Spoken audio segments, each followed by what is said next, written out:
خفيفي من جانب الرجاء ومرابط من جانب الوداد. وضربة البداية ستكون بعد لحظات لا محالة. هو صاحب الظهور القوي في المدرجات الحناشر وهو راقب كرة القدم الوطنية. كرة تمرير عرضية، فرصة، محاولة، إمكانية التحضير من نور الدين مرابط، البحث عن رأسية من عزيز كي وفرصة، ولكن في آخر كرة بن بن هاشم يسير لل 50 سنة صار وجه رفقة الوداد من جانب الرجاء المقاصي في الخط الأمامي. فرصة، اختراق، تمرير عرضية، فرصة، جول.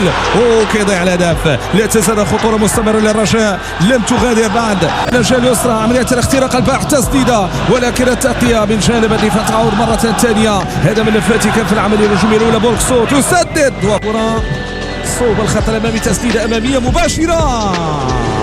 يمين اللي حاول أن يستغل هذه العملية من خلال تمريرة عرضية، تمريرة ممتازة. الجهة اليسرى، محاولة، كرة من نسي، تسديدة قوية، والحارس